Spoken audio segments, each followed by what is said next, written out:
Good morning and welcome to Tuesday edition of Breakfast Central. It's congratulations to the people of Senegal as their president officially emerges, Diomaye Faye, a new dawn for elections in Senegal, but also a new dawn for elections in Africa. My name is Olive Emodi, and we're looking deeper into this story much later. Absolutely. Congratulations, yes, in order to the people of Senegal. See you soon. But most importantly, it sets the... I mean, for me, everyone who heard this story, it was really a reminder that it is possible, right? For every other country who has tried it in the last 1-2 years, Senegal has basically said to everybody that it is possible. You can absolutely get yourself a president that you desire. You can absolutely remove the incumbent president and whoever it is, or political party that is in office, and get yourself a new president. And so I'm hoping that the people of Zimbabwe and the people in Uganda and in many other places who believe that they maybe deserve a new person in office can see that it is actually possible if everybody works hard at it. And of course that includes all the young people, because look at the demography of people who I believe voted this young man into office. It's largely the young people in Senegal. So it is 100% very, very possible, and congratulations are in order to them. I hope that he has a very, very successful tenure as president. Le rendez-vous d'un homme avec son peuple. Mais nous avons réussi à faire de cette élection la présentation, le moment de la présentation claire d'un projet de société à une société, à un peuple appelé à choisir fatalement. And this is such a great birthday gift for him. He's turned 44 as the president of Senegal. But more importantly, I hope that he recognizes the burden that this puts on him. There's a high expectation. Yeah. The tenure of President Macky Sall was highly criticized. The quality of life of the people of Senegal, sharply declined. There was a sharp decline. A number of people, a large majority, complained about that time in office of President Macky Sall. So there's a lot of expectation, especially because they wanted his uncle to be president. A lot of them threw their weight behind him. Unfortunately, due to politics and politicking, he was not eligible to be voted. He wasn't eligible to be on the ballot. Yeah. So now that Diomaye Faye has come out to be the president, all the supporters of Usman Sonko and all the expectations that they had, all the changes that they expected for him to bring, then they eventually did bring this. All these expectations will now be on him, and I hope that he's able to deliver and make the young people, not just in Senegal but around Africa, proud. Yeah, I mean that for me, is also the next stage. So right after congratulating him, the next thing, is hoping that he understands the pressure that will be upon him to deliver, and of course, to set the stage for hopefully new leadership that comes, in the future for the rest of the continent. And again, a reminder to all countries across the continent, because that's all I care about, that it is really, really possible. We had, elections in 2023, which were marred by, loads of tribalism and violence and politicking that was not really, to a large extent, focused on the issues that we should be discussing, it did, it put a strain, on what our electoral process should be. INEC is still being criticized till date about the quality of elections that they carried out in 2023. Senegal, of course, did have its bits of skirmishes here and there during the electoral process, but still, Diomaye Faye was able to, of course, come out, victorious, over the incumbent. So congratulations to him once again. There's many, many more stories, that we can, go through this morning, and I'm hoping that we also get to, get our viewers to call us and share with us, their thoughts on some of these things. The Binance executive who, reportedly escaped is a very interesting story. Very, very interesting. And, it paints a picture about where we still are in Nigeria in 2024. There's no sugarcoating, this, and nobody needs to bring forth any examples and say, oh, but somebody escaped in Mexico in 1922. Nobody cares. In 2024, if we still have this level of embarrassment from our security agencies and nobody is fired, because this is enough to have a whole line of officials fired. You know what, I would say that if we even go back to what the judge said in Nnamdi Kano's case, when they asked for bail and asked that, he be released from the detention camp of the, I won't call it detention camp, but from the hold of DSS, right? And then asked to be remanded in Kuje prison. And she said she doesn't even trust the Nigerian prison system, that they're safe or secure enough for him. After all, a jailbreak happened. Yep. So although that one, there might be arguments about those being politicized and all the likes. But if somebody could be within the, office, the security agency, Nigeria Security Agency's office, or being their detention. In their custody, basically. And saying that, oh, he went to pray, they took him to prayer, and from prayer, he escaped. It is very bad. It's not just the fact that he escaped. It's the part, it's the process through which he reportedly escaped. He was able to get on a plane and fly out of Nigeria. So once again, everybody, on a whole line, should be fired, if we're being honest. There's those who also say that this is no escape. This was planned. It does not look like a random escape. Exactly. This was definitely done. Because how do you escape from one country? And if nobody is fired, then we can give credence to those type of speculations, that this was definitely properly orchestrated. It wasn't because he randomly escaped, by contacting Michael Schofield to meet him at the bus stop of the mosque. So so that they can go through the tunnel. Exactly. He has broken through the wall. Because, he apparently had a map on his back showing, how to escape. And there's also the conversation of the unconfirmed reports about the young man posting ones of cash that he was lying on TikTok. Yes. I don't know if you saw that video. There are unconfirmed allegations that he's a terrorist or he's a bandit, whatever the case might be. But I'm hoping that we can get further insight into this. We have Judith, who brings us breakfast headlines this morning. Good morning, Judith. It's good to have you here. Olive, and good morning, Sir Osarogie. All right. So many stories, Judith, we've touched on. We've talked on the Binance executive who has allegedly escaped out of the country. We also talked about which one did we talk about? Senegalese. Yes, the Senegalese president, the 44-year-old Senegalese president.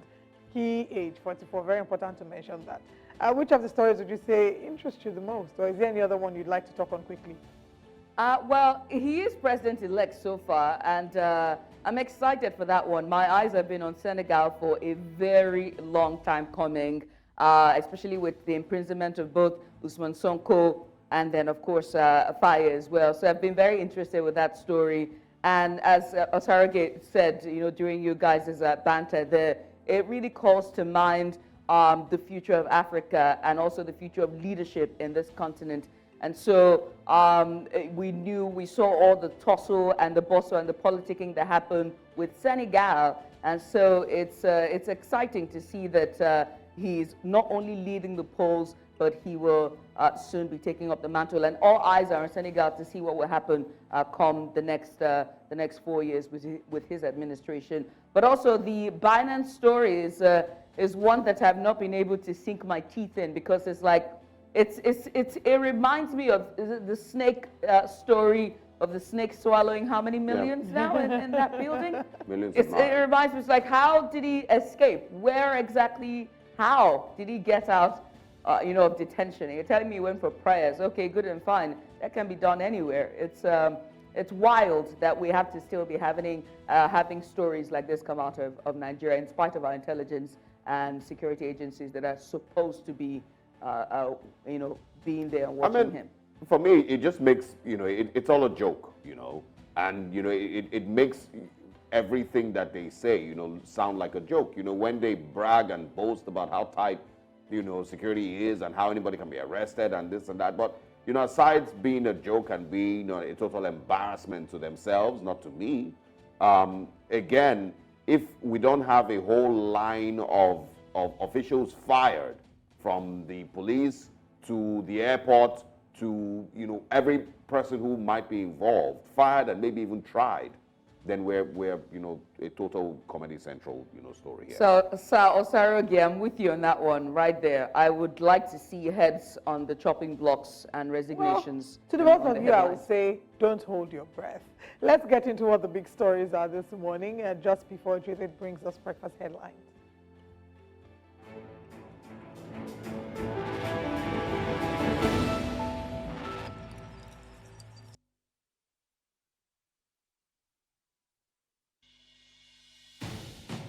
Binance executives escapes from custody. The Binance executive, of course, has escaped. It's part of what we talked about at the beginning of the show. We'll talk more about it. And in insecurity, federal government invites Sheikh Gumi for questioning. And away from that, Michael Aondoaka speaks on Kano Pfizer test. He joins us this morning on Breakfast Central. We also will be looking into the Senegalese elections and, of course, congratulating President-elect Diomaye Faye. And we will, of course, be reviewing the front pages of the newspaper. Stay with us this morning on Breakfast Central. And now let's bring you breakfast headlines.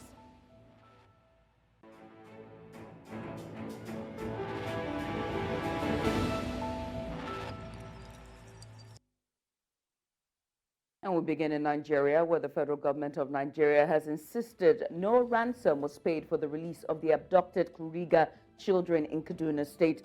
The Minister of Information, Mohammed Idris, who briefed State House correspondents after the Federal Executive Council meeting, said the victims secured their freedom through the concerted efforts of security agencies in the country.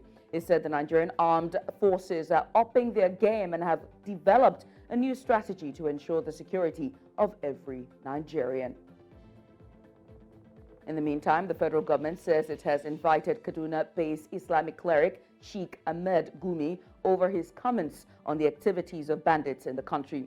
Now, this was disclosed by the Minister of Information and Orientation, Mohammed Idris, on Monday while addressing journalists at the State House, Abuja. Idris said Gumi is not above the law, noting that the government has deemed it necessary to invite him for questioning. Other statesman, Edwin Clark, has condemned the recent killing of soldiers in Delta State, stressing that all hands must be on deck to bring the perpetrators to book.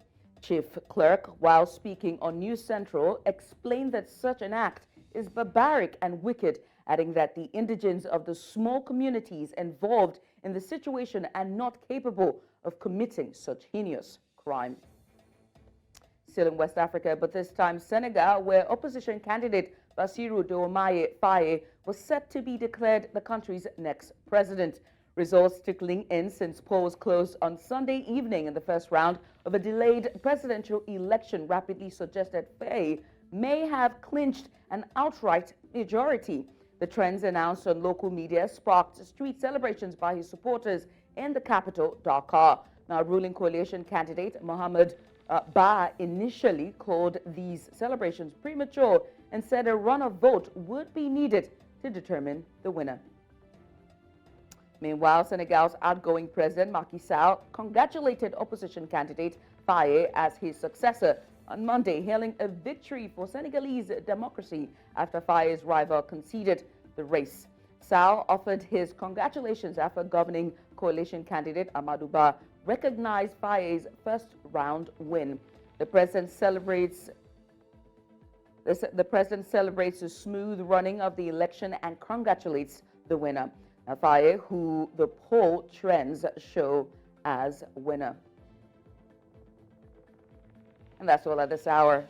I'm Judith at TV. Back to Osarogie and Lady Olive. Thank you very much, Judith, for bringing us breakfast headlines. We'll see you again at 9 a.m. All right. Now let's get into the meat of today's conversation. So many big stories to look at. Remember that you can be a part of this. Twitter at News Central TV, and at some point when we open the phone lines.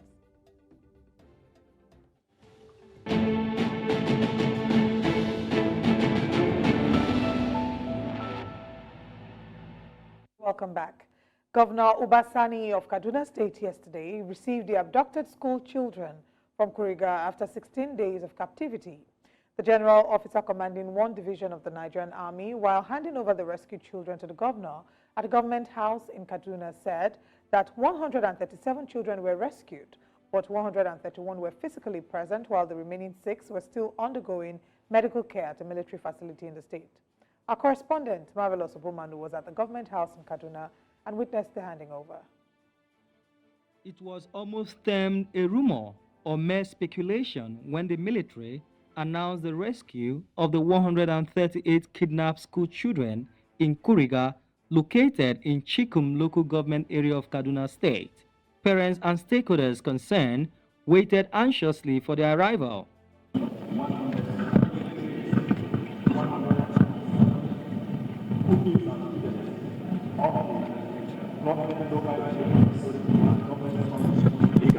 They are here present this afternoon and also at one Division Medical Services and Hospital. A total of 137 students of the government secondary and local education authority primary schools, Kuriga, in Chukun local government area of Kaduna State. Today, to the glory of God, all the children abducted are here back safely. The general officer commanding 1 Division Nigerian Army, Kaduna, accompanied by other military and paramilitary agencies in the state, arrived with the rescued victims, revealing that both kinetic and non-kinetic approaches were adopted in the rescue operation. Meanwhile, the governor of the state criticized those asking for the specifics of the rescue operation, saying they should be contented with the rescue of the children and their safe return back to their families.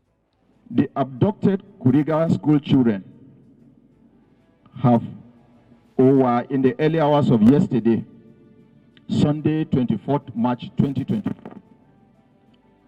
safely rescued after spending about 16 days in captivity. The students were initially received and administered first aid at the Nigerian Army Troops Forward Operating Base at Dansadao Forest in Zamfara State. I want to also caution our insecurity merchants and complete merchants in Nigeria to be cautious with utterances. Since the return of my children in the last 2 days or yesterday evening when I was able to visit them, a lot of people have been spending a lot of time coming with permutations on how these children were released, what happened. For us in Kaduna, what is more important is the safe returns of our children. We're happy they're here with us. That is more important. During the handover ceremony, we observed that no parent was on ground to receive their wards and no information was given for this. In Kaduna for News Central, I am Marvelous Ogbonmwan. Thank you very much, Marvelous Ogbonmwan, for that very detailed report. And now what's more concerning for me, like I'll say, yes, it's great news to see that they're back. I know you don't agree, but it's great news that they're back. But what's concerning for me is, why were the parents not there? Because as much as these children were wronged, Nigeria failed these children that they were kidnapped in the first place. Nigeria failed their parents who sent these children to school for them to, be attended to, for them to be educated, but ended up having days of palpitations and high blood pressure because the children were kidnapped. So why were the parents not there to be able to receive their children? We do owe them an apology. We owe the children an apology. We owe their parents an apology. Yeah, it looks, I'll dare say it looks scripted. And that's why, you can say that the parents are not there, because normal reaction when your child has been kidnapped is that you hear that they have been released after negotiation. Yeah. You immediately You don't want to wait 1 second. You're not waiting, 2 seconds, maybe because of traffic, 2 seconds to get there and immediately get those kids. So it looks, there's just so much, about the whole theatrics concerning it that just looks very, very off. The governor there saying that the kids are back, and of course, forgetting that there's still 150 of them. I mean, according to the report, it was 287. Well, they're saying that those numbers are not correct numbers. Okay. And that, so another question is, when you knew that the numbers were not correct, as soon as that news broke and became public information, why didn't you correct that perception? I personally don't know that. I mean, why I said it looks all staged, and this, of course, it could be entirely false, but it's just the way that it looks. I mean, this doesn't happen anywhere else in the world where you have 100+ children. I'm talking about actual kids, children here, kidnapped by terrorists and you have time to be taking pictures, getting dressed up, Making a from what we are ceremony seeing, about making a it. ceremony out of this, when you should be bowing your head in shame. Everybody here should be ashamed of themselves that they let this happen. But look at what we're doing with these kids. We have time to call a press school. And another thing is, how come nobody is asking the military personnel there and the governor himself there these very, very important questions? Did the people who kidnapped them, were they arrested? How did those kids survive for the last 16 days? There's many questions that they should have asked him. But he really just read the script and everybody took pictures and went home. So it just looks like it's a movie. There's just many things that just don't add up in the whole story, and of course, the discrepancy with how many kids were kidnapped and how many have been released. I'm hoping that in the coming weeks and months, they would will be able to speak to these children, some of these children and their parents will be willing to grant interviews, and we can get a picture of exactly what happened. More importantly, I'm hoping that the health, the welfare, and the minds of these children are prioritized in a way that they are able to make a full recovery, because I can't imagine the amount of trauma that they've had to go through. It will change their lives forever. The amount of trauma that they would have to go through, they would have gone through in the detention camp. I can't imagine what their stance regarding going to school will be going forward. I mean, if I were a child who went to school and after that I was kidnapped, I'm not sure that I want to go to school again. So I don't know. it's just a really in my head, I'm really just in shock, that we are having these type of conversations are like it's normal. Like they went for excursion and they're back. That's because that's exactly what you do. When your kids went for excursion, they come back and then everybody claps and take pictures and they go home. But these people were taken by kidnappers, terrorists, bandits, whichever name you want to give them. And this is the reaction that we get. That the government, has this fanfare, they dress them up, rub, oil or whatever on their faces, make them look. Well, it's not, anyway, now that we're talking about the kids have been brought back. Government should then please help us visit the situation of the women who were kidnapped on their way to fetch firewood at the IDP camps. There's still more that are in the detention of kidnappers. We move away from there, still talking about insecurity in Nigeria. Absolutely. And yes, of course, the conversations around insecurity. The federal government says it has invited the Kaduna-based Islamic cleric Sheikh Ahmad Gumi over his comments on the activities of bandits in the country. In an address yesterday, the Minister of Information and Orientation, Mohammed Idris, said Gumi is not above the law, noting that government has deemed it necessary to invite him for questioning. Recall that the cleric had earlier offered to dialogue with bandits who abducted the school children from Kuriga government secondary and LA primary schools in the Chikun local government area of the state, adding that President Tinubu must not repeat the mistake made by former President Muhammad Buhari, who refused to dialogue with bandits. To discuss this further, we're being joined by Ambassador Dr. Melvin Eje. He's a conflict mediator, security expert, and Executive Director, Global Peace and Life Rescue Initiatives. Good morning, and thank you very much for joining us, sir. Welcome to the show. Thank you for having me in the Central. Thank you, Nigeria. All right, I think the first question would be that in a country that is battling terrorism, battling insecurity, struggling with bandits, what is it that makes Sheikh Gumi seem so, altogether so powerful? Oh, but this is not the first time we've heard about him standing in or speaking up as a mediator or negotiator with quote-unquote bandits. What is it that makes him so seemingly powerful? I think it's the failure of the Nigerian government over the years to have left him to be talking that trash in the country that belongs to all of us. Nigeria belongs to all of us, and I think the government need to act decisively. So let me start by commending the government of President Bola Ahmed Tinubu for taking this bold step to have invited this Islamic cleric. I think this is long overdue. It is overdue. Sheikh Gumi would have invited since because of his comment over insecurity, especially banditry and terrorism. He knows too well, and I don't know why the federal government have not called him for questioning. From all indication, he eats and dine and sleep with them. So if we have such a person in Nigeria, I don't know why the Nigerian state should have left him all this while. But I think I must commend greatly the boldness and the temerity of President Ahmed Bola Tinubu's government have invited him. There are several other Sheikh Gumi out there hidden there. They should all be invited to tell Nigerians what is about this banditry. There are people feeding fat from this banditry. There are people eating well from this banditry. And there are people praying that it shouldn't finish. I think it is a step in the right direction for when invited him. Yeah, well, I mean, commending the government for being bold, by doing what it normally should do. I'm not sure if, everybody will agree with that, except we're comparing it to the previous administration, which we, shouldn't. That was not the standard with which we should rate any government. So, but there is that. I want to, know what next, after he's been invited. You've mentioned that there's many other, Sheikh Gumis, across Nigeria.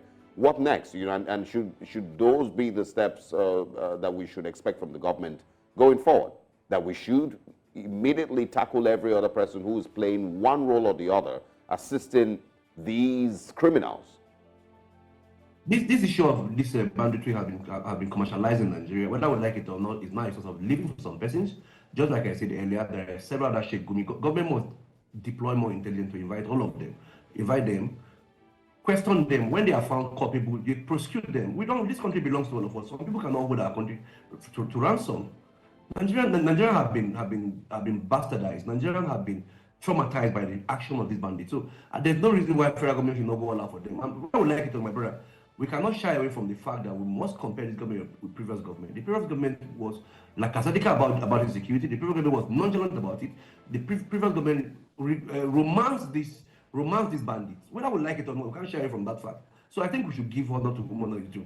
We should give honor to President Asiwaju for taking this bold step. One thing I expect him to do more is to go further to get those remaining Sheikh Gumis. There are more powerful persons than Sheikh Gumi that are close to this bandit in this very country. They should call them for questioning. I'm not saying they are guilty yet, but they should deploy all the dragnet, bring them to book, and ensure that they are prosecuted appropriately.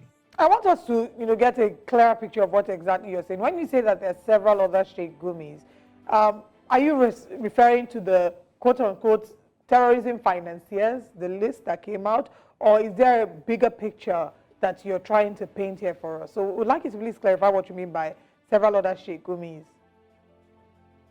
One, I'm referring to the terrorist financier. Second, I'm referring to there are people who supply these terrorists all their supplies. There are persons who negotiate for them.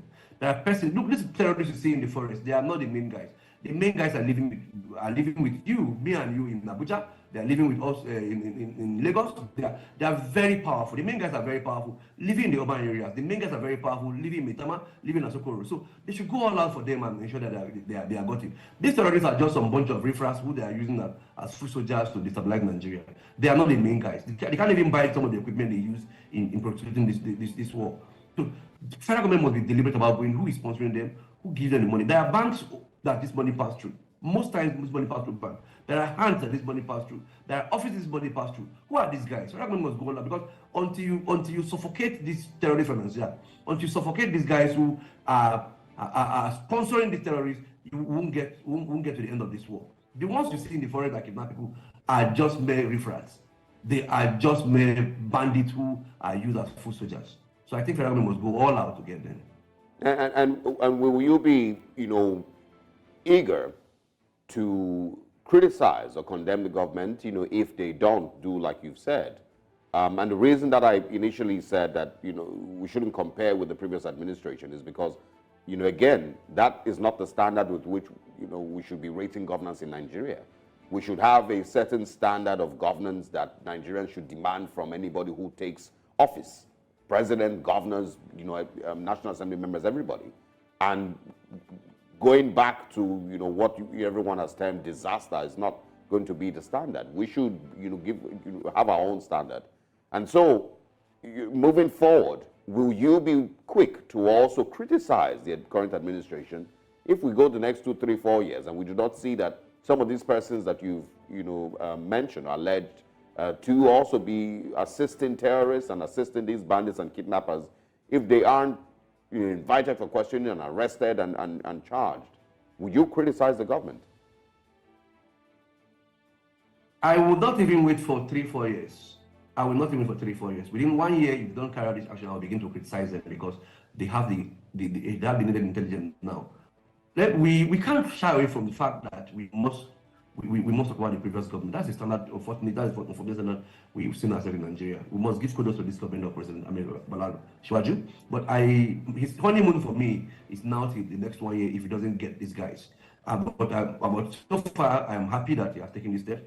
terrorists have been named, some of them have been named, and I'm sure they are working towards naming some of them. We will not just wait for them to be named. We want for them to be named, arrested, and prosecuted. They must face the full wrath of law in this country. So I'm not even giving them 3 years. Within 1 year, if they don't take decisive action, I'm going to start criticizing them for not doing so because they have the needed intelligence. The service chiefs of this current administration are very hardworking people. They are very determined. I'm sure they are providing the needed intelligence for Asoagie to work. So I made him to be bold like as he is today. He has the political will, he has the audacity, he has the temerity to name these people, whoever they are, no matter how highly placed, even if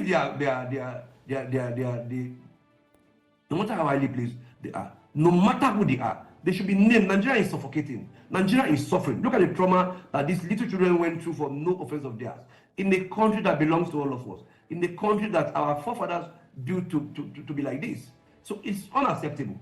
Federal government must go all out to get the terrorism financier. If you see this bandit clearly, you will know that there are a bigger picture behind the scene. There are bigger guys behind the scene. There are bigger people sending this money. Where do these people who can't even eat very well get money to buy this arms and ammunition they are using? There are people behind it. And the president must be bold. So inviting Sheikh Gumi for me is one sharing news for me. They should invite him, not just inviting him, they must properly interrogate him. They must properly ensure that he tells them what he knows about banditry. All right, I'll come back to Sheikh Gumi, but you've talked about how this current administration must be bold in not just naming these other people who are the other Sheikh Gumis, like you refer to them, but to invite them, question them, and have them, be properly interrogated. By saying this, are you inferring that the current administration knows who these financiers are, who these other Sheikh Gumis are? I am telling you this for free as a security expert. Every government and commander-in-chief have a credible intelligence at his disposal. No government is bereft of intelligence. So I'm not saying they know everybody, but they have credible intelligence that will lead to the arrest of these people. I am telling you for free that every intelligence agency in this country report to Mr. President every morning. So Mr. President knows some people he needs to invite. He knows, I'm sure, just like I said, he has taken steps. He has named the terrorist financier. That's one thing the previous government have not been able to do. He has also invited Sheikh Gumi, and I'm sure there are other persons he have invited that we're not aware of. And I trust Mr. President, his judgment on being confident. I trust that he's going to invite them and bring them to book. So, back to my point, the president has every information at his disposal. He has every information, and he must shy from that. He must deploy all the political will, all the security might to ensure that these guys are brought to book. So if you're, from what you're saying, if all the governments, all the governments in power have adequate information, maybe not of everyone involved, but majority of the players in the terrorism space, because right now it's a thriving business for a number of people. If they have this information, why have they not gone after them? You see, we must go back to the previous government again. The previous government romanced these bandits. The previous government was careless about it. We can't shy away from that fact. What Asoagie met was a snowball of what the previous government left. We can't shy away from that fact. We saw where people are supporting bandits. We saw when people were romancing bandits. We saw when even plateau, where people are killed on the plateau, they will be arrested to Abuja and released on bail. They come back to the community and still terrorize people. So we can't shy away from that fact that the previous government had a lot of intelligence that they didn't work with. Maybe because of political differences, maybe because of religious coloration, maybe because ethno-religious sentiment. So we cannot shy away from this fact that the previous government failed in terms of administration. We must say that very clearly. But I think Asoagie will not disappoint Nigerians. He has the political will, he has the temerity, he has the confidence to ensure that these guys are brought to book. He has started so well. Unfortunately, he met a lot of issues on ground. There was no money to prosecute this war. There was no political will when he came in, and he met a lot of mess on ground in terms of insecurity. So that's what the president is currently trying to manage. All we need from Nigeria is patience and time, so that he take this war to these guys. I'm sure he's doing it now. What we used to have before is an era where General Buratai tried so much. He tried so much in trying to win this war. I think he did well in trying to downgrade this bandit. The current CDS, when he was in Maiduguri, they did so much again, and they brought the focus on credit bandits. So thank God the current CDS, the current commander of is now the CDS, General Christopher Babi Musa. So I'm sure the approach he adopted in suffocating these bandits in the northeast, that's the same thing they're going to adopt. Okay, well, it sounds familiar also, when the administration came in 2015, you know, they also had similar talking points, you know, about how the previous administration, you know, was so bad, you know, and they didn't have money and they had finished everything and so they couldn't work. It's pretty, you know, it sounds very familiar because I've heard that before. But I want to move away from Sheikh Gumi. Let's now talk about the incident in Kaduna and these kids that have been, you know, released. What are your thoughts on the theatrics around their kidnapping, their release, the pictures, you know, that are being taken, the, you know, all of that, you know, that has happened in the last, you know, 72 hours? For me, it's a step in the right direction. These girls these children have been returned back to their parents. They have returned to Kaduna State government, and I'm sure it's a government made effort in trying to rescue them. Let me start by commending the President, Commander-in-Chief of the Armed Forces, the National Security Advisor, the Chief of Defense Staff, Chief of Army Staff for all the role, and the Governor of Kaduna State for all the role they play in trying to return these children back to their parents. This is one action that is very commendable. However, I've heard Nigerians with mixed feelings on the modalities of how they are released and all of that. I do not have that fact, but because as a security expert, I have some internal information I may not like to disclose.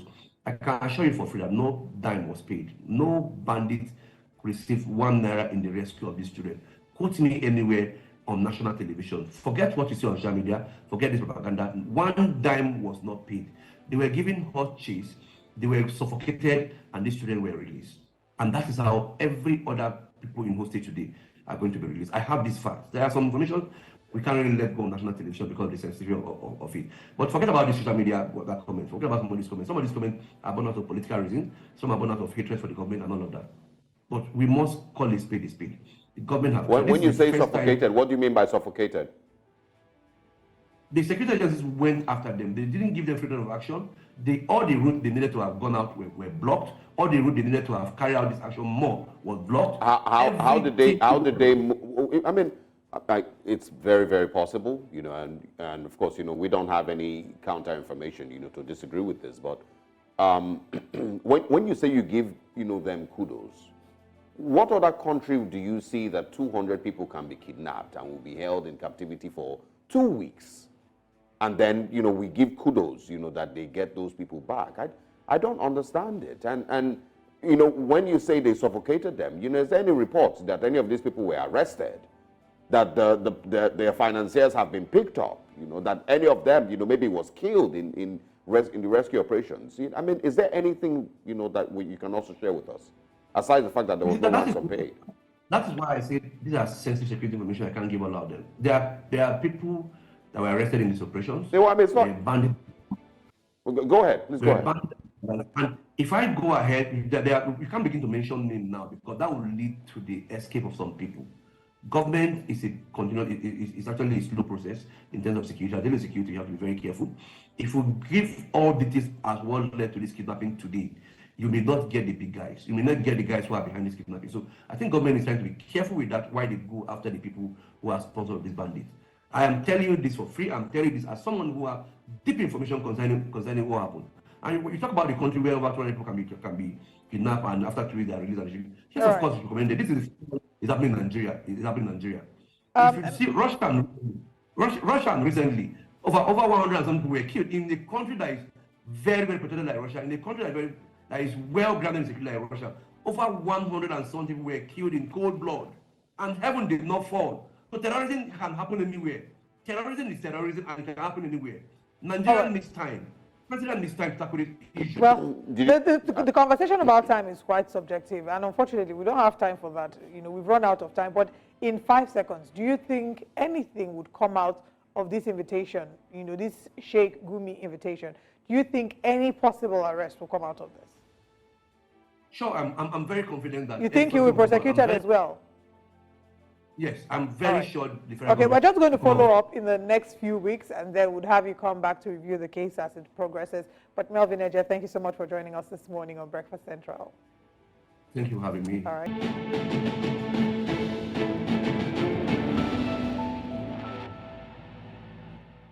Now let's head to Senegal, where a former prime minister and the presidential candidate of the ruling coalition in Senegal, Amadou Ba, has congratulated Bassirou Faye, candidate of the opposition party, ahead of the official declaration of results.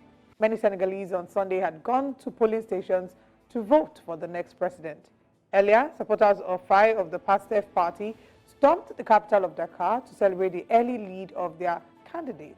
The celebration comes after more than 5 presidential candidates sent a congratulatory message to Faye, who was recently released from prison alongside Usmani Sonko, the top opposition leader.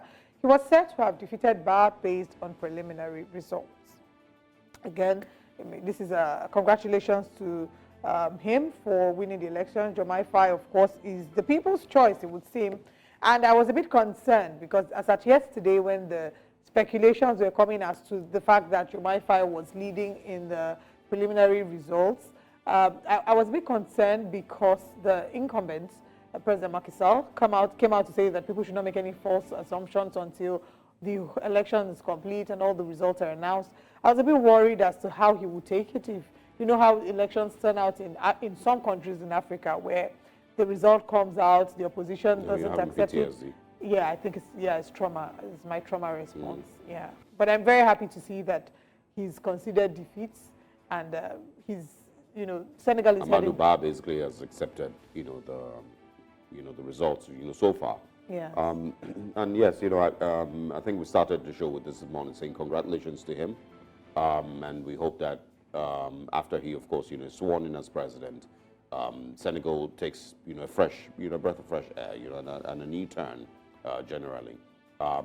What for me, once again, I mentioned is that it shows that it is actually possible to have it happened in Kenya, funny enough, William Ruto's election. But this one, is a shocker, mostly because of how young he is and the fact that, he wasn't even Usmani Sonko, who was the lead opposition, candidate, for many years. The Secretary General of the party, the PASTEF party, whilst Usmani Sonko was there.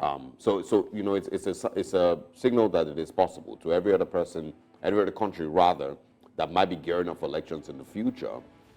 Just knowing that you can be a part of the process, participate, and make it work, and Senegal basically has shown you that. They did have skirmishes, I think I mentioned it earlier, bits and pieces here and there, but it wasn't anything major. I don't also think that the elections were marred with tribalism and bigotry and some of all those things, that are pretty popular with Nigeria's elections. We can also see that the electoral body didn't have similar issues with, what we had here in Nigeria. So if we are serious, of course, there's lots that we can learn from the Senegalese elections. They may not have our population, but there's so much more that we can learn from the elections, the electoral process, how, smooth it was, and how everyone is able to, participate in the process and elect themselves a new leader. I'm hoping that, we learn these lessons and, of course, find ways to move forward. He has a lot of weight that's going to be on his shoulders, but I'm sure that he will also have a lot of advisors, political advisors. I'm hoping that he also, is one person that understands what needs to be done to take the country forward for the next 4 years, of his tenure. So, congratulations to him once again, and we, wish the people of Senegal the very, very best. All right. Well, let's now move away from Senegal and come back to Nigeria, where we're still talking insecurity matters, of course, in Kaduna State, in the aftermath of the abduction of reportedly more than 200 persons. About 131 rescue children were handed over to the governor of the state. We have Marvelous Ogbonmwan, who is joining us from Kaduna State this morning to share with us, what the latest is, and the little details here and there. Morning, Marvelous. Good to see you. Good morning. All right. Tell us a little bit, about the release of these children. I was, a little critical, earlier this morning, about some of the things that I had seen. How there weren't questions being asked to the military personnel and the security agencies there about, what happened. Were the kidnappers arrested? Was ransom paid? What about the others that they reportedly said were still in captivity? Those questions didn't seem to, have any answers. All right. First of all, let's start with the figures. We've been having discrepancies in the figures since on Sunday, where the state governor is saying 287 and the military is saying 137. Initially, we were expecting these children as early as around 8 a.m. on Sunday morning, because we learned they were rescued midnight into Sunday morning. But then we waited all throughout that day. We didn't see them because they said they were going to Zamfara to bring these children back. And then from Zamfara to Kaduna back is about 10 hours. So that we should all go and come back yesterday. So, and then we noticed a few parents on ground that Sunday, about 2 or 3. Now, what begins to boggle our mind is the fact that yesterday when they brought these children, the army said that they arrived that Sunday afternoon, but they weren't allowed to bring these children to the government house because the children need to undergo medical care and all. So officially, the number that the military released to the governor is 131 out of the 138. They said one of the teachers with them that was abducted, didn't make it alive. So they have 136. Okay, so now they officially handed 131 to the governor and saying about 6 of them are still undergoing medical care at a military hospital here in Kaduna. And then when they are done, when they are strong enough, they will bring them to the governor. So officially what was handed over was 131. And then something that also boggles our mind is the fact that how can you be handing over these students and none of their parents were on ground to even identify these children? Now, these children there could be a mix-up. Maybe some of them that rescued might have been kidnapped by other, kidnappers in a different camp, and they all brought them together. So those who are in the real, capacity to, first of all, identify these children are their parents. But their parents were not on ground yesterday, so everything seems to be shrouded in secrecy and all. So even that yesterday, we were expecting that maybe at the end of the day, maybe they will call their parents and all, but we didn't see that. And we heard that maybe they will be having a banquet with the parents today. But then I put a call across to one of the parents and said, these children are back, and when are they likely going to release them to you? They said they don't even know that the children were coming to the government house today, that they don't know. They only told them that once the children are back, they will let them know. In fact, the parent was not asking me, the journalist, when is the government releasing the children to them? When are they going to see their children? So those are serious issues that that the government needs to come out forward and let us know what exactly that is happening. Because initially we were hearing 287. Now the governor is now aligning himself with the figure the military is giving and all. Marvelous. Then why are the parents not there to receive their children? Marvelous. My heart breaks at this report that you're giving to us right now. Just hearing the fact that these parents are actually kept in the dark. Are not very well aware of what exactly is going on. So if I hear you correctly, from 287 we have 138. One of them died, so 137 left. 6 undergoing medical checkup, so 131 were handed over to the military. Was there any explanation as to how exactly the numbers reduced from 287 to 138? Was there any explanation? Because what we're hearing is that it was a mistake. And I'm wondering why this mistake was not corrected at the point where this became news. That's one. I think my second question would be how these children, you said from Zamfara back to Kaduna was 10 hours. How were these terrorists able to move these children from Kaduna to Zamfara without anyone noticing? All right, that even as on the 7th, this abduction happened, what everybody were reporting was 287. And in fact, when the governor visited the community and the village head said they were 287, and then the governor went around the community, they did a head count. School said it was 287. Even as a Sunday morning, if you saw the release that the governor did, he still affirmed that it was 287. Not until the military came and said 137, that was what they rescued. Then the governor was now like, yes, it is 137. So there are discrepancies in the figure. That is why we had wanted the parents to be around that yesterday to also tell us how many children were abducted. So if some of them were not able to see their parents, then they can start, their children rather, they can then start raising the alarm. So we don't know why the parents was not alarmed, because they are in a better position to tell us if all their children were rescued or not. So they are and of course, that how this whole thing started. Since on the 7th that this kidnapping happened, look at when the government, the Inspector General of Police deployed the rescue team. I think 2 weeks later, I knew in 2014 when the Chibok issue happened, it took civil society organizations and international community to start raising issues, and that was what gave birth to the Bring Back Our Girls campaign. So there seems to be a culture of silence and not being or taking proactive steps. you know, look at something that happened, and then it was just about 2 weeks ago, they deployed rescue team and all the rest of them. And then you now ask yourself, how were these bandits able to take these children from the forest down to Zamfara? From Kaduna State here is about 5 hours drive to northern Zamfara. So how were they able to take them there and all? I mean, these are the whole children moved to their exactly. camp? Was the whole children rescued and all? So it's something that, you know, they really need to tell us what exactly is happening. There's so many questions that need to be asked, really. So many questions that need to be answered. This looks very sketchy. It looks very dodgy.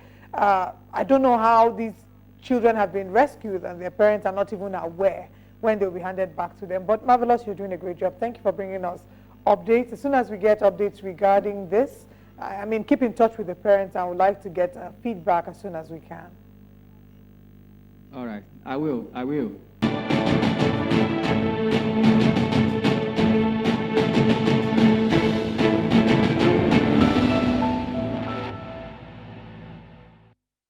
Welcome once again to Breakfast Central. As we kick off the second half, you know, we are getting into a very important conversation. We also have joining us, you know, as part of this conversation, Ikechukwu Amechi. He, of course, will join the conversation. But before then, let's quickly share with you. In 1996, the world's biggest research-based pharmaceutical company, Pfizer, was sued after 11 children died in a clinical trial where, in a northern state, Kano, was hit by Africa's worst ever meningitis epidemic. 100 children were given an experimental oral antibiotic called Trovan, while a further 100 received Senfrizaxone, which is a gold standard treatment for modern medicine in treating it. Now, there were claims that Pfizer did not have proper consent from parents to use an experimental drug on their children, and questions were raised over the documentation of the trial after 5 children died of Trovan and 6 on ceftriaxone, I beg your pardon. Legal action filed against the company alleged that some received a dose lower than recommended, leaving many children with brain damage, paralysis, or slurred speech. The intriguing part of this entire episode began when U.S. diplomatic cable uncovered by WikiLeaks revealed that Pfizer hired investigators to look for evidence of corruption against the former Nigeria Attorney General, Michael Aondoaka, in an effort to persuade him to drop the legal action. He was equally accused of diverting funds meant for victims. Joining us this morning is Chief Michael Aondoaka. Good morning, sir, and thank you very much and welcome to the show. Good morning.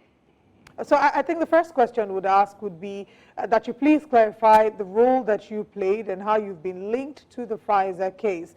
Of course, recently, fresh information has emerged regarding this matter, alleging that you diverted funds. So talk to us about the role that you played in the Pfizer case and the allegations. Thank you very much for giving me that opportunity. First and foremost, Pfizer matter started before I came in as Attorney General in 2007. My predecessor was quite aware on it. This matter happened in Kano, and the Kano state government sought the support of the federal government in apprehending the Pfizer directors that were directly involved. So in 2007, when I became the Federal Attorney General, the governor of Kano State sought support of the federal government in 2 ways. First was how to bring the directors of Pfizer and persons, Pfizer officials that were involved to stand trial in Kano State. And the president directed the request of the Kano State governor to my office. And we gave them all the support they needed.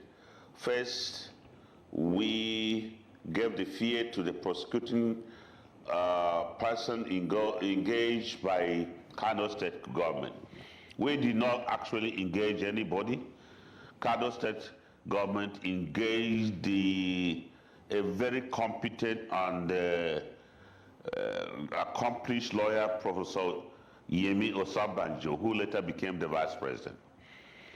And upon their request, I granted them the fee to prosecute because the matter was a federal offense, and they gave them all necessary support by making a request under the Mutual Legal Assistance Treaty with my counterpart in the United States to apprehend the officials and send it back to Nigeria for trial. We did not stop there. We also obtained a warrant of arrest from the competent court, Federal High Court, and the warrant was given to the Office of Attorney General, which I also sent to Interpol to apprehend the officials. That is the role I played. Now, before you know, Kano State government had set up a committee. They had the data of all the people affected. But let me clear a misconception. There was the suit, Fisa, that was filed. No amount of such magnitude was given as judgment to infer that we diverted funds. It was a claim, not that that was what was approved by Fisa, it was diverted. So, but that was done by Kano State government in conjunction with their lawyer, and the support I gave was to give them the necessary fiat and to ensure that Fisa, I contact my counterpart in the United States for them to be brought to justice in Nigeria. I mean, you know, but I was surprised when I heard that. Yeah, I'm apologies for jumping in there. I just wanted to ask, you know, you just mentioned justice. Would you regard that as justice? 75 billion naira for the victims, of course, you know, gotten by the Kano State government's ruling. Well, first and foremost, when I came to the table, when I came as Attorney General, Fisa officials came to me, and the compensation they were trying to offer Kano State government was 100,000 naira per person. They were basing on the fact that if a Nigerian policeman dies on duty, his compensation is 100,000 naira. And that actually made me a little pissed off. I told them, the officials, that the children that died, some could have become the president of Nigeria, some could become the richest man in Africa or in the world, and some could even be the United Nations Secretary General. So the issue of comparing those who died and cutting their life short but unauthorized medical trial of such magnitude cannot be compared to the compensation of the Nigerian police force. That is a different matter. And that was the basis. But you see, when you talk about fairness, we are practicing a federation. And Kano State government was on the matter called the Kano State. They set up their committee. Their limitation was that the central authority under Mutual Legal Assistance Treaty between Nigeria and United States is the Office of Attorney General on the side of Nigeria and the Office of Attorney General on the side of... So Kano State couldn't have gone directly. Their request to us was to support them by bringing these people to them, because they were the people that recommended the appointment of a prosecutor, not federal government. Two, no single person died in Abuja. Everything, the data of what happened was with Kano State government and the Ministry of Health, and they were working on it. So what we did, if you are talking of fairness, that you should have asked the Kano State government. Collecting 75 million for the date of, you said 11 people and the injury of others was fair. That could happen. Again, Fisa said they were going to build the children's hospital. They requested from us. Actually, they wanted the national hospital, and we told them that I particularly, not we, I told them nothing happening in Abuja. They should go direct their request to Kano State government and ensure that the children's hospital is built in Kano, not us, because the victims were directly the people of Kano State. So the issue of fairness, to me, is relative. Not that the claim of 1 billion was successful in court. and judgment was entered for $1 billion, and we turned around, Kano State turned around to collect $75 million. It was a claim, not a judgment. That is the misconception people are saying. There was nothing. The matter did not go to trial to the extent that judgment was entered for that amount. Kano State Committee entered into negotiation directly with Fisa. Federal government was not involved. My office was not involved. All right. And whatever was paid was also paid directly to Kano State government. Okay, we'll come back to talk some more about this. This morning we're also joined by guest journalist Ikechukwu Amechi, who will then be joining us to have further conversations on this. Thank you. It's my pleasure, sir, talking to you once again. You may have forgotten, but while you were Attorney General, I came to Abuja to interview you in your house. It's been a long time, so it's my pleasure talking to you again. Thank you. Thank you very much.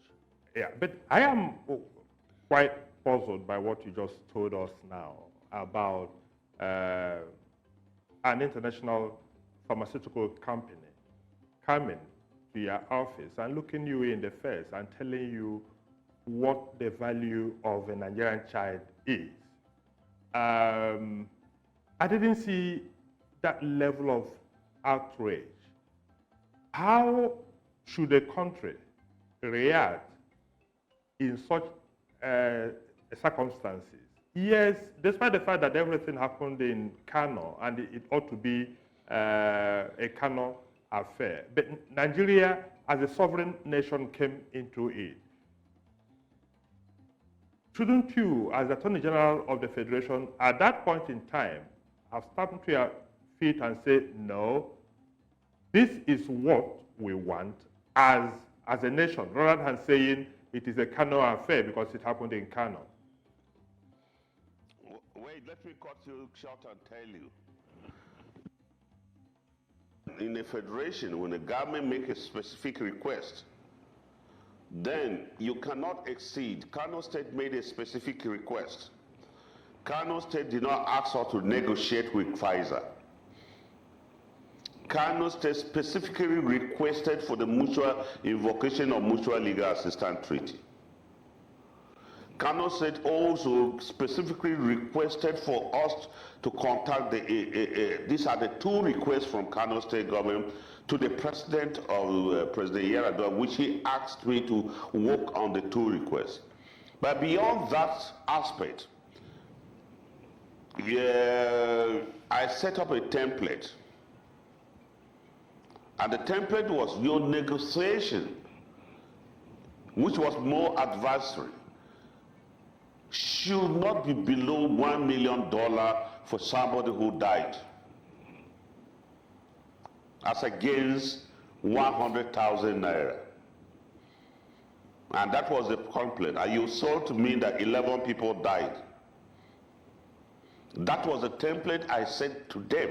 For me to grant this, you Kano people, the committee must ensure that the takeoff template is not below $1 million as against 100,000 for a victim. And I cannot go now. It will look funny. Kano as a federation set up a committee. Kano as a federation made two requests. And then I granted the request, which was within the powers of the Federal Attorney General. I don't think it's proper within the doctrine of separation of powers in a federation for me to dive into the matter. Mind you, hate matters on the concurrent list, not on the exclusive list. So if Kano is doing something on a particular hate matter, and they only ask for a limitation, Kano did not say, I have brought this file, take over the file, set up a committee, and then negotiate. Kano made two requests for us. Kano also set up a committee headed by a retired justice of the Court of Appeal. So it was not possible for us to come in beyond the limit of, beyond the request of Kano State government.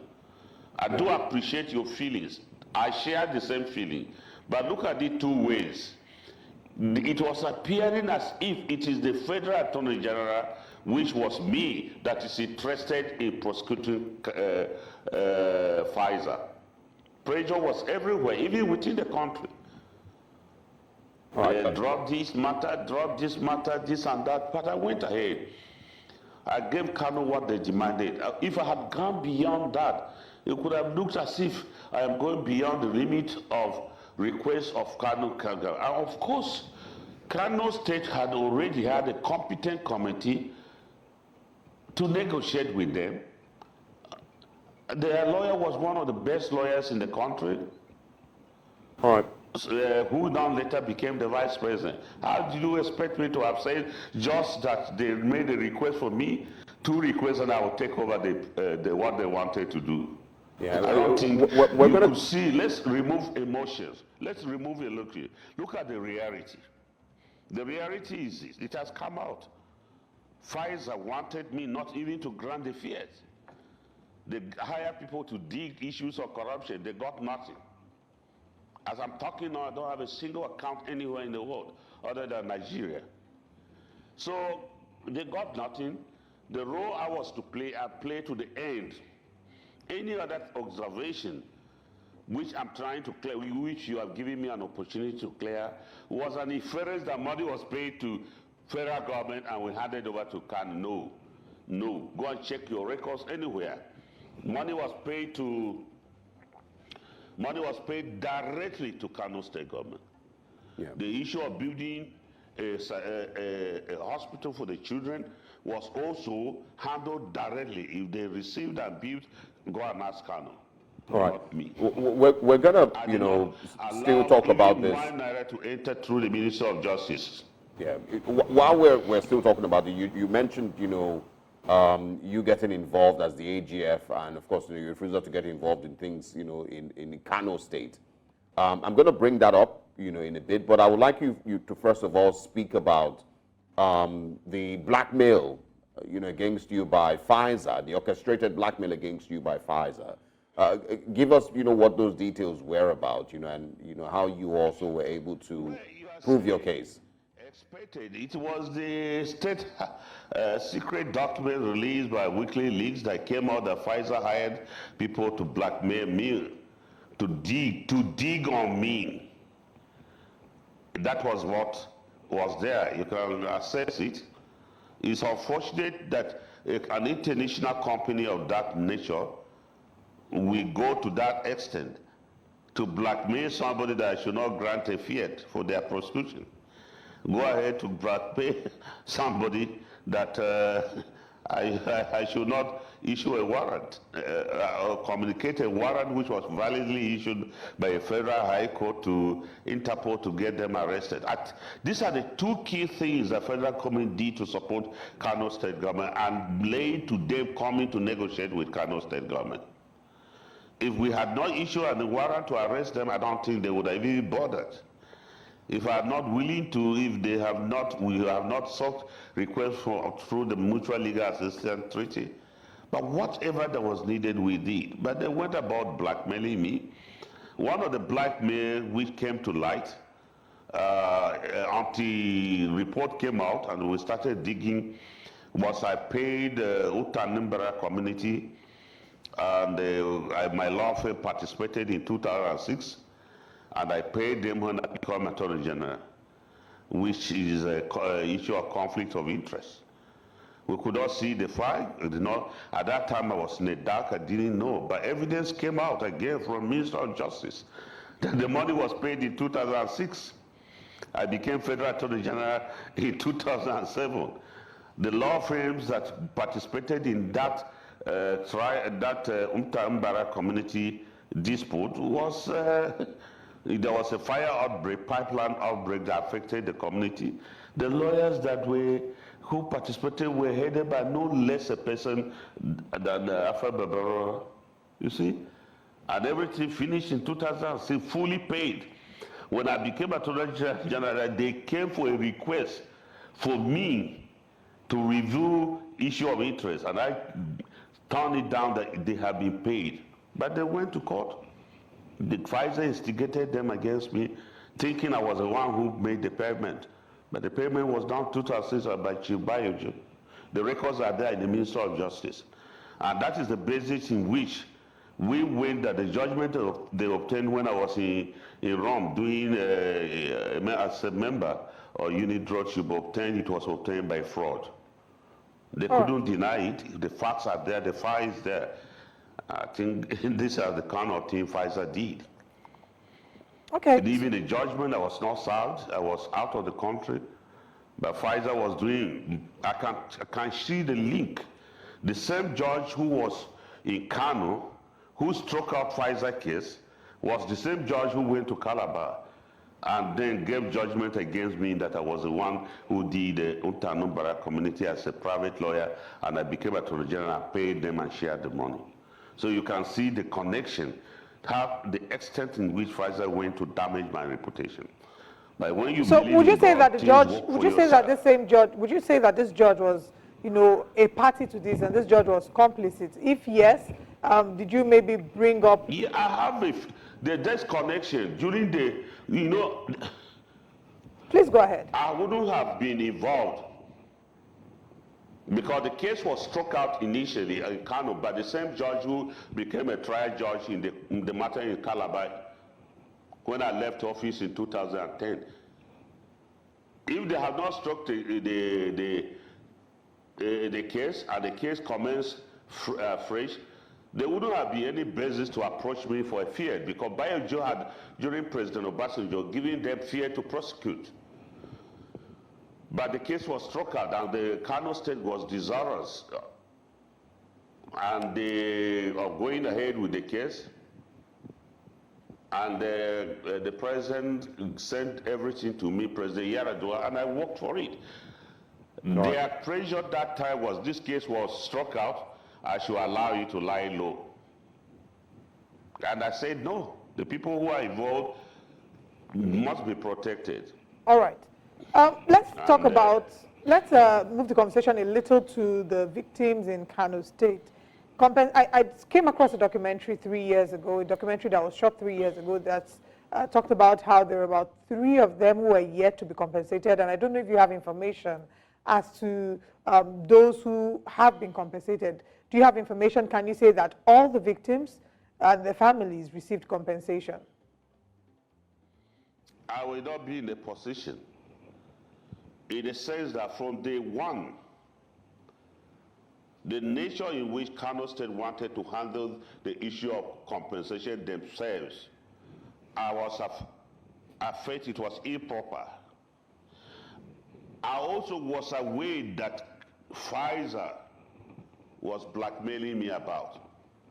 So I confined myself to the role Kano State requested. And they claim the data, mind you, Kano did not even send us the data. They only reported the matter to the president and made requests, assist us to invoke the mutual legal assistance through the Office of Attorney General, assist us to communicate the arrest warrant against the Pfizer officials. So in public service, just like you say, you don't go beyond the limit, but you can advise. And that was why, in giving the fiat, I made an advice that please Kano State officials, this argument of a policeman collecting 100,000 naira compensation cannot, as in the times of death on duty, should not be the basis on which you will negotiate with Pfizer. If you are negotiating with Pfizer, the bottom line should start from $1 million for any dollars and above for any person who got permanent incapacity or die. It should be made given from 1 million and above. And when I mean 1 million, I mean $1 million US. All right. In the interest of time, which was in the interest of time, before because we will need to, wrap this up in a bit, I want to ask, you've been criticized a lot about your time as Attorney General. Do you think that there may be things that you could have done different? Because of course in 2010, your SAN was revoked.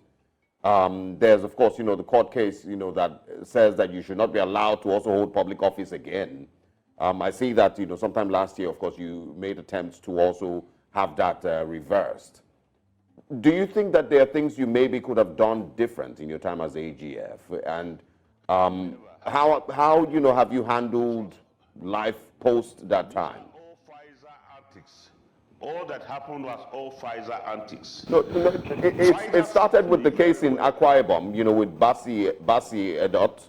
I think that's his name. Case which I'm telling you now, that at the end of the day, that is the Akwa Ibom case, which now, throughout that time, the file was hidden.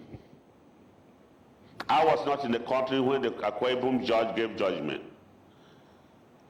But now the file was discovered. And I have a copy of the request made under Freedom of Information. And it was discovered that the money was completely paid in 2006. So these are the kind of things that were happening. So an international giant gave money, find a way to rubbish on the car. No, I'm referring to this country were very willing. Sir, I'm referring to, I don't know if it's the same case we're talking about. There's the case of the election of Basi Obot. That is the case. Yes, Justice. Yes, that is the case. And that is the very judge that was handling Pfizer case in Kano, which he struck the case out, which I reinstated the case by the fiat I gave the former vice president to prosecute. So, but you see, there's something, nothing lasts forever.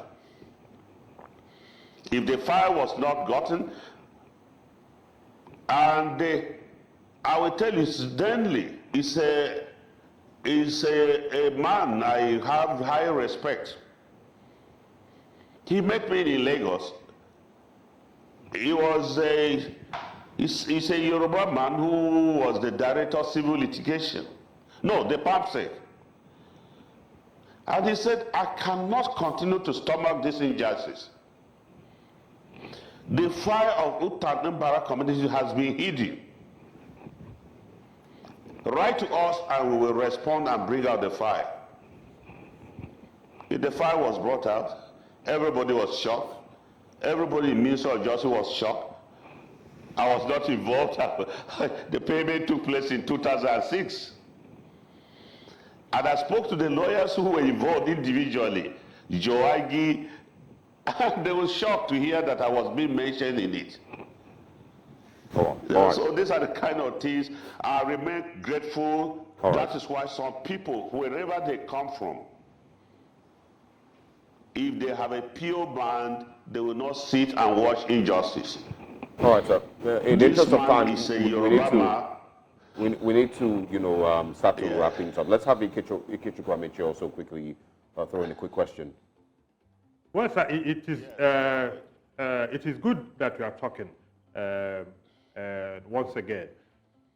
Let me go back to the issue I raised earlier, and I am still worried. Yes, you said that the issue of health is in the concurrent list, and I agree. And if it is in the concurrent list, it then means both the federal and the state governments have jurisdiction over it. Now, the children that died or those that had permanent disabilities are Nigerian children, and the Nigerian state, as a sovereign state, has the right over to protect the citizens of Nigeria.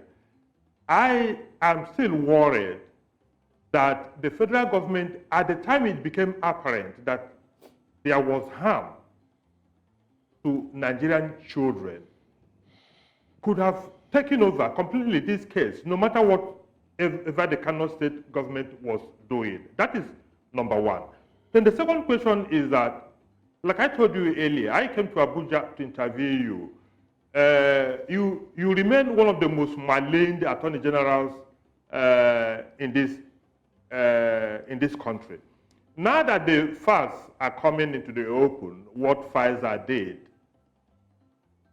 are you going to sue Fisa to at least clear your name, or are you going to say, let it be, let bygones be bygones? No, you see, weekly list is classified document that was released. The person who released the documents is already under prosecution by the State Department in US. So what I have done is I've written to the President Ahmed Tinubu to protect me from Fisa. That's the first step I have taken. On the issue of the judgment, any judgment that is obtained by fraud, no matter how long it is, once the fraud is discovered, the court will set aside by a fresh act.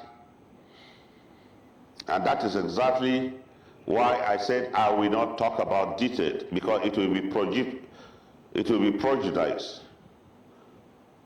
But once I have obtained certified copy of the payments that was made 2006, I have got certified copies of all the lawyers that participated. It is now for trial. The court should know whether it was ours a spirit. Because in 2006 I was not Attorney General. I was not even in Abuja. I was practicing in Makodi. And so I could. Certainly, when you are doing something and your conscience permits you, you go ahead. My conscience, I came in and our government felt that if the country is ruled on law, I will be fine. That's why we restored integrity. If I tell you we restored the integrity of government contracts, you'll be surprised. And let me give you briefly before you shut me out. Before I came in, government, we awarded a contract. 10% mobilization will be done. The next year, the contract will not be in the budget. The contractor will sue the federal government. Certainly, Minister of Justice will have no defense. Then damages will be awarded.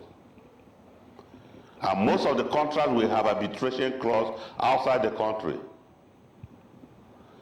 When I came in Attorney General, I insisted in council that if a minister is going to award a contract, he must satisfy us that there was no such similar contract. And if the contract is going to last more than 1 year, he will not initiate another similar contract, or he will not make another request until that contract provisions are made to the conclusion. I think I did something at least that is good. And that was why under President Yaradua, if you get a contract, the paper was as good as money, because the contract will flow to the end of the country. At least I did what was right. Yeah. All right. But these were things that people were not ready to take the initiatives. And now you hear judgments all over. When the P&ID came up, Who was the first person to be accused? Was Ondaka? Was I involved? No. I was rather one of the lawyers that ensured that we got judged. We gave the necessary support to the UK lawyers and we obtained judgment. But all the newspaper came out, my picture. Right. In the interest of time, Ondaka has put Nigeria into problem. yeah. Apologies. In the interest of time, we would have to close things here. I would ask, can I quickly ask if you would grant us another interview so we can x-ray further? There's other details like what you've just brought in out, the PNID. I would also like us to speak about your attempts to reinstate your SAN and also your ability to run for office again. If you can grant us another interview, it would be nice to bring those things into perspective. I didn't make any mistake. I didn't make anything when I was suspended. When another Chief Justice came, Justice Mukhtar, she did not, the lady Chief Justice, she looked at the facts. I said no. The committee that tried me exonerated me. The report is Justice Abutu. All right. The committee cleared me. I should not see how I was suspended. The committee that set up cleared me, yet I was suspended. Was it not funny? Yeah, we would have to wrap up, the conversation here. I apologize. So that is a kind of thing. Yeah, it's been a very interesting conversation with you. Proposing another conversation. But let me conclude also. The most important thing, I thank God and people like you that gives me the opportunity to open up and let them know the truth. Yes. Thank you very much for sharing with us what your side of the story is. And at the end of the day, we hope that the truth does come to light fully. Thank you for your time, and we look forward to having you again. Yeah, thank you. Don't be a doubting Thomas. The truth is already out. We have won the PNID case. At least that one, you knew that the truth is out and everything. No, I'm talking about, I mean, for everyone to see, but then again, I hear you correctly. Thank you so much for your time. Everyone is there. Everyone, the truth is out. The other one, I say, Kano collected money. I want you to direct your energy to Kano. We will do that. We'll head to Kano, and that'll be our next point of call to continue the conversation. Thank you very much. Thank you very much for your time with us, sir. Thank you. All right, and now it's time for us to look through the papers. We'll be right back in a moment to x-ray the papers.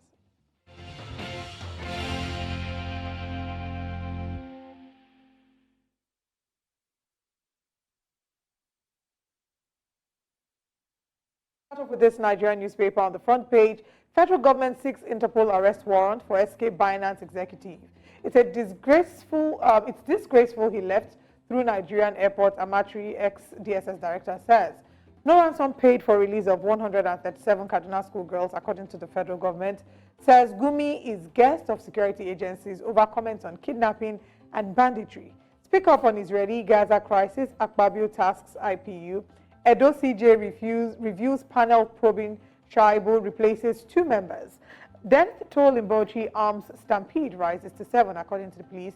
And at the top of the paper, governors may seek new revenue allocation formula for state police. Too many stories to talk about here. Very interesting. But I want you to speak on the escape of the Binance executive and the federal government seeking Interpol's assistance, Interpol arrest warrant for his escape. Typically Nigerian.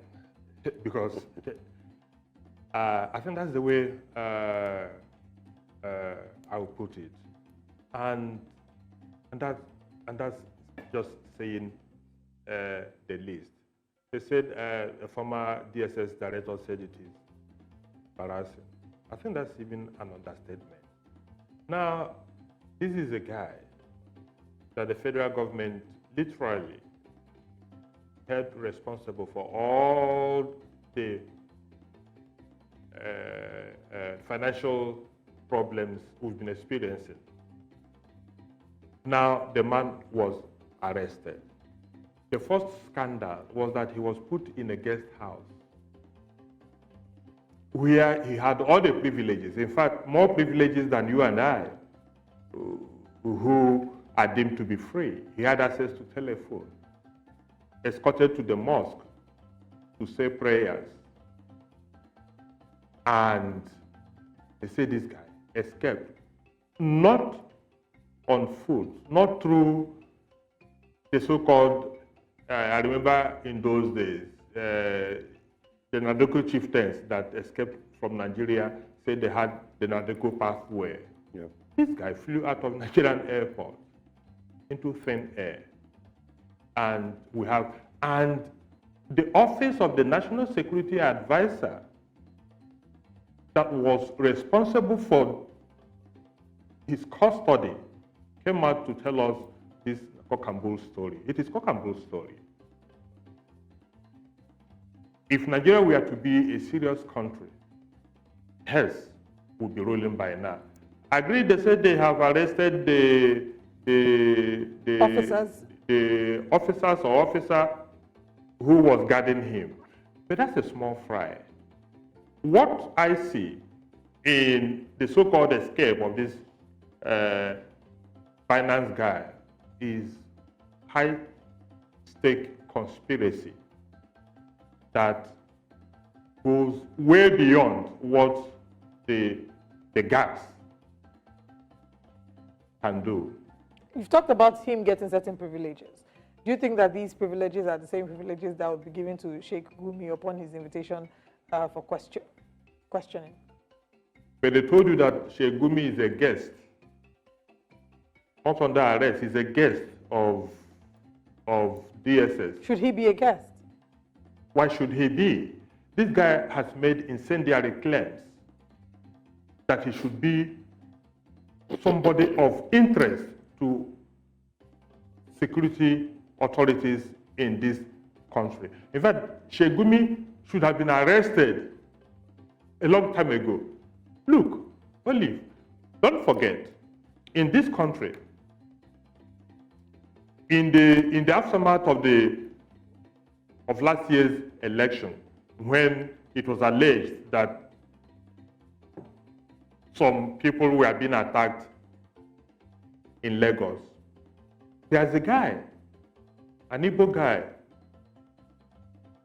who lives in Festac, who said that if these things continue, that he was going to invite IPOB to come to Lagos and protect them. That guy was picked. As we speak, 7 or 8 months, he's still in detention, charged with high treason. Yet, Sheikh Gumi, who has been all over the place, literally insulting this country, telling us why the bandits will continue to decimate the Nigerian population, has been moving about freely. And now that he has done that up to the point of embarrassing the government, they say he's a guest. We live a lie in this country. And that is why we continue to suffer all these indignities, why we will continue to go through all the nonsense that we go through in this country. And that also takes us to the next story of, yes, the Kuriga pupils that were released on Sunday. The report that we had was that 287 were adopted. Now the government is telling us only 137 were adopted. Who released that list? These were students. How do we handle data in this country? If students were taken away from schools, I think it's a simple thing. A roll call. Who is left? Who have we not seen? Yep. Why is nobody accounting for them? But we allowed the story of the 287. Now they said it is 137. So what happened to the remaining 150? So what happened to the remaining 150? And nobody's talking about it. And were they released? Were they rescued? Those things are two different things. Was it a mistake? If they were released, what was negotiated? On what basis? Because you can't, look, these are people who staked their lives, went and adopted Oh, and took them from Kaduna to Zamfara, right? Took them A from 10-hour Kaduna journey. to Zamfara. And you are telling us they just woke up one morning after they had demanded a ransom of 1 billion. They just woke up one morning and say, oh, guys, We changed our minds. we've changed our minds. Now come and take them. Kesera. So it doesn't make sense. As a parent, I am happy for the parents in Kaduna. At least their kids are back. But the government is deceiving itself. And unless and until we begin to tell ourselves the truth, this nonsense will continue. Yeah. 2 months, 3 months down the road, you will hear that another 200 students have been taken away. And, we can't forget so soon that even before the students, there were 200 women who were kidnapped at the IDP camps on their way to fetch firewood. So in March alone, we have almost 500 people who have been kidnapped. So this is just one portion of the large numbers of people that have been kidnapped. Unfortunately, we've run out of time, and we cannot go into more papers. It's always a pleasure to have you. It's just unfortunate that we always have sad stories to talk about, and very disappointing stories as well. But I want to say thank you for joining us, and thank you to our guests who have joined us as well. We'll be back again same time tomorrow to do this same thing. Remember to join us and continue the conversation with us on social media at News Central TV. I am Olive Emodi. And I am Osarogie Ogbonmwan. See you tomorrow. Bye-bye.